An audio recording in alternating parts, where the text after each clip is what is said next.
Entendes o que estás lendo? O podcast que te leva através das páginas da Bíblia, livro por livro, capítulo por capítulo. Uma exposição bíblica emocionante. Aperte os cintos e embarque comigo nesta viagem.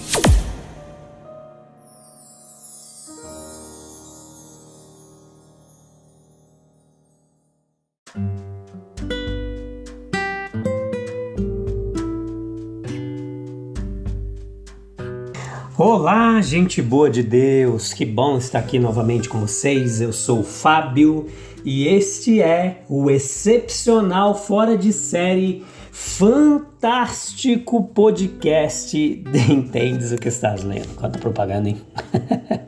Hoje a gente vai ver Mateus capítulo 10, parte 3, episódio de número 619, 8ª temporada, e nela estamos fazendo o quê? Vendo o livro, o Evangelho de Mateus, capítulo por capítulo, parte a parte, pouco a pouco, passo a passo, aprendendo as lições do Senhor Jesus pra gente. Hoje vamos lá ver Mateus, capítulo 10, versículo 16, pra gente começar aqui, essa explanação de hoje, essa pregação expositiva, esse estudo sequencial do texto bíblico. Convido você a ler o capítulo da Bíblia, vai lá na fonte, leia, medite, ore, vem para cá, escute a nossa explicação 1, 2 vezes, compartilhe com seus amigos para a gente ficar cheio, transbordando da palavra de Deus, e ela vai mudando nossos pensamentos, a direção de nossa cognição, nossos corações, nossas vidas e, consequentemente, daqueles ao nosso redor. Capítulo 10, versículo 16 diz assim: ouçam, eu os envio como ovelhas no meio de lobos, portanto sejam espertos como as serpentes e simples como as pombas. A serpente, ela passa aqui nesse texto, neste contexto em particular, a ser uma figura de sabedoria, por incrível que pareça, né? Em outros contextos, aquela que era figura de tentação. Aqui nesse texto, com a característica peculiar da sutileza. No entanto, sua sutileza, ela passou para ser um provérbio. Sem dúvida, por causa do relato mosaico lá da queda, né, dos nossos primeiros pais. E isso é agora conhecido entre todos os cristãos e até mesmo aqueles que não são. Há uma espécie de paradoxo aqui para a gente entender, quando associamos a serpente à pomba, como quando comparamos uma coisa com outra, pretende ser sugestivo e inspirador para a gente. Há uma astúcia que é realmente uma prudência, né? E isso pode muito naturalmente ser sugerido pelo movimento silencioso e deslizante da serpente.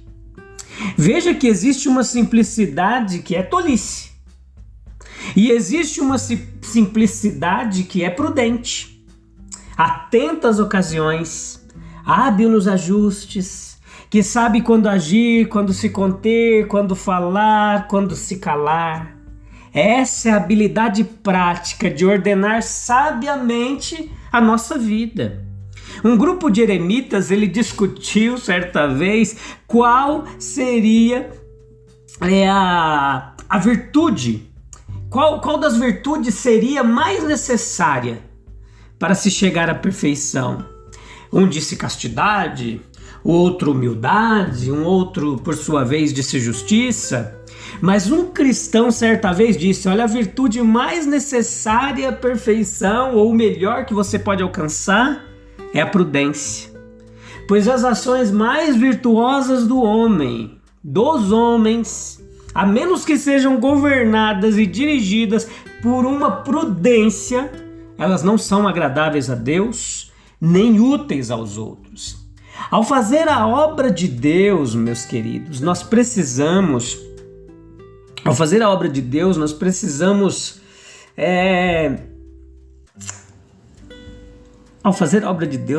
desculpe, eu me perdi aqui, mas vamos lá. Ao fazer a obra de Deus, a oposição ela é muitas vezes provocada desnecessariamente pela nossa imprudência. Isso acontece. A pomba, por outro lado, ela é o emblema da inocência, da ingenuidade, Não tem esquemas, subintenções, nem reservas, não. Todos os seus caminhos são transparentes.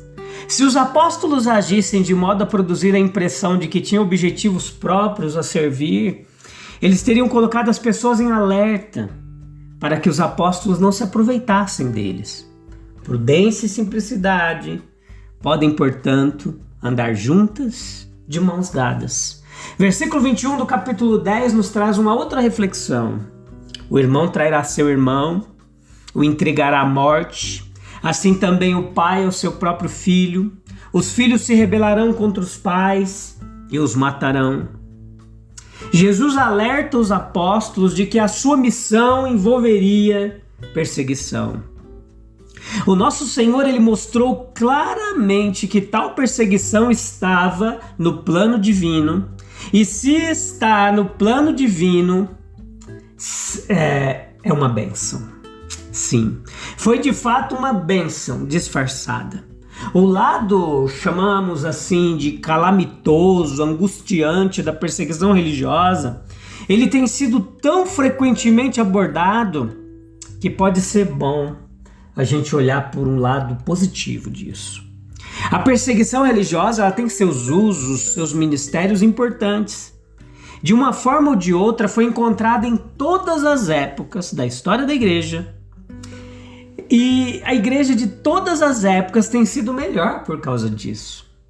Isso não desculpa os perseguidores, nem alivia sua culpa, mas traz para a gente um sentido mais pleno de que existe um domínio divino, até mesmo sobre as coisas más que acontecem neste mundo, passam pela sua permissão. As formas que a perseguição assumiu na igreja primitiva, elas podem ser ilustradas. O escritor e historiador Tácito, ele nos diz que os cristãos foram condenados por inimizade com a raça humana. Que frase interessante. E a perseguição religiosa, ela sempre foi um teste de sinceridade. Ela é capaz de descobrir quem só professa e quem professa porque possui realmente. Somente os verdadeiros, eles suportam seriamente o estresse, a dor causada pela perseguição. A perseguição é um processo natural de separação do joio do trigo. Quantos indignos haveria nas relações com a igreja se a religião não envolvesse tensão? Há testes de perseguição social hoje em dia ainda. A perseguição religiosa, ela sempre foi um agente na doutrina da palavra de Deus. Todos os tipos de ideias boas, indiferentes e más, elas estão sendo constantemente ensinadas. Elas se transformariam em doutrina, se estabeleceriam como verdade se não estivessem sujeitas a algum processo de esclarecimento. Veja que um homem, ele sofre quando ele tem convicções profundas, ele é capaz de até morrer por sua crença, mas ele não sofrerá prontamente por noções fantasiosas, não. Muitos erros foram eliminados em tempos de perseguição, mas nenhuma verdade jamais foi perdida. A perseguição, ela sempre foi um grande incentivo ao zelo. Eras de paz, muitas vezes, elas se tornam épocas de indiferença. Isso a gente vê claramente na liberdade que temos no nosso país de propagação do evangelho. Se torna algo banal para alguns. O cristianismo, ele avançou em vigor em tempos de perseguição. Impressionantemente, isso é ilustrado na história da igreja. Se você ler, existem volumes e volumes de escritos que nos relatam muitas histórias de perseguição em países, em lugares, em tribos, com pessoas individualmente, enfim. Empreendimento, energia e fé florescem em tempos de pressão e de perigo. A pressão religiosa, ela sempre provou ser uma grande ajuda. Os sofrimentos de alguns, os perigos de todos colocam cada um sob a guarda do outro. A história dos dias de perseguição é um registro encantador, emocionante, de doces caridades, amorosa ajuda por meio de fraternidade cristã. Nós somos convocados em Mateus capítulo 10, 24, 33 a um testemunho destemido. O cristão, ele é testemunha de Cristo. Ele tem que testemunhar de Cristo sobre sua pessoa, ofícios, trabalho. Para quem rejeita, o testemunho é desagradável, desperta ressentimento. Isso geralmente é feroz, mortal. Enfrentar esse ressentimento requer muita coragem. O poder dos maus, ele é limitado. Deus controla tudo. Eles têm uma disposição para destruir. Isso ficou evidente quando chamaram Beelzebu ao dono da casa. Isso foi no mais alto grau possível. Chamaram bem de mal. Ficou mais evidente ainda quando crucificaram o justo Jesus. Na medida em que puderam, assassinaram a Deus.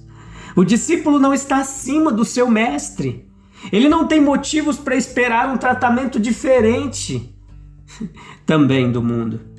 Mas o seu poder atinge apenas o corpo. No que diz respeito a matar o corpo, eles de certa forma prevaleceram contra Cristo. E até agora eles prevaleceram contra os seus mártires. Mas eles não são capazes de matar a alma. A menos que a alma consinta com seu próprio dano, ela não pode ser prejudicada. A alma só morre quando ela está separada de Deus. Nenhum poder pode nos arrancar das mãos de Deus. Portanto, somente Deus deve ser temido. É o ensino do texto aqui pra gente. Os homens pensam que a morte é o fim de seus problemas, ao passo que é apenas o começo de seus problemas. É o destino dos ímpios, que vivam na morte e sofram como se fosse uma morte contínua. Deus ainda deve ser temido por aqueles que o amam. Não é o fogo do inferno que devemos temer, mas a Deus. O amor de Deus redime da escravidão o seu medo. Aqueles que temem a Deus realmente não precisam temer o homem. Não se pode ferir um homem sábio e bom, porque a morte em si não é um mal real para ele. Basta que o discípulo seja como seu mestre. A honra de sofrer com Cristo é gloriosa. Os fiéis estão sob a proteção de uma providência especial. A providência de Deus está em toda parte, está por trás de todas as forças da natureza. A gravitação traz o pardal ao chão, mas não cai, sem o nosso Pai permitir. Sem a presença constante, ativa de Deus na natureza, não haveria nem força gravitacional. Senhor, a providência dele está por trás de todas as forças vivas. Se o pardal desce ao chão em busca de alimento, é porque Deus está ali para providenciar, para fornecer o alimento. Deus se preocupa, especialmente com os servos de Cristo. Aquele que alimenta os seus pardais não deixará seus santos passarem necessidade. O homem, na avaliação de seus semelhantes, tem mais valor que muitos pardais. Mas quão enorme é o contraste entre o centavo que comprará 2 pardais e o preço pago por Deus pela redenção de uma alma humana. Mas entre os homens, o cristão desfruta de um cuidado amoroso, peculiar de Deus. Acima de tudo, quando testemunha fielmente a respeito de Cristo. Até os cabelos de vossa cabeça estão todos contados. O que então o servo de Cristo deve temer? Nada pode nos prejudicar, até mesmo a morte do corpo, se formos seguidores fiéis de Cristo. Os fiéis, eles serão eternamente recompensados. Chegará o dia da revelação. Não há nada coberto que não seja então revelado. No dia do julgamento, a malignidade do hipócrita que chamou o dono da casa de Beelzebu virá à tona. Eclesiastes 12:14 nos diz sabiamente que Deus nos julgará por todos os nossos atos, incluindo o que fizemos em segredo, seja o bem, seja o mal.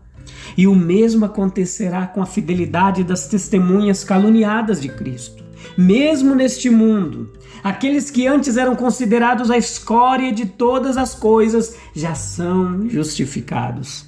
Que antecipação da honra do santo diante de um universo reunido.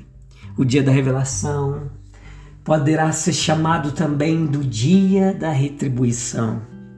A confissão será o prelúdio e o passaporte para a bem-aventurança do céu. A própria verdade condenará aqueles que a desonram. A negação dos ímpios será o prelúdio para a sua destruição, tanto na alma quanto no corpo. Portanto, meu querido, deixe o testemunho de Cristo ser destemido. O que Cristo lhe diz nas trevas da parábola, deixe-o falar à luz de um testemunho claro. O que ele ouve no silêncio da privacidade deve ser proclamado do alto da casa, pública e abertamente. O que os apóstolos entregaram, eles receberam. Eles o receberam em particular, não para si mesmos, mas como mordomos para dispensar os mistérios de Deus. Nós não pregamos a nós mesmos. Como nós podemos ser prudentes como as serpentes, sem perder a simplicidade das pombas, meus queridos? Será que enfrentar perseguições por nossa fé não fortalece ainda mais a nossa convicção e o nosso zelo na presença do Senhor Jesus? Pense nessas perguntas retóricas aí para você refletir e faça comigo uma curta oração, sim. Senhor, conceda-nos a sabedoria para viver com prudência, a pureza para viver com simplicidade, que em meio às adversidades e perseguições nós possamos testemunhar corajosamente a Tua verdade, confiando na Tua proteção e na promessa de uma recompensa eterna. Amém, amém. A gente volta em breve, no próximo episódio, para encerrar esse capítulo 10. Se Deus quiser e Ele quer. Um abraço, Deus abençoe. Até breve. Tchau, tchau.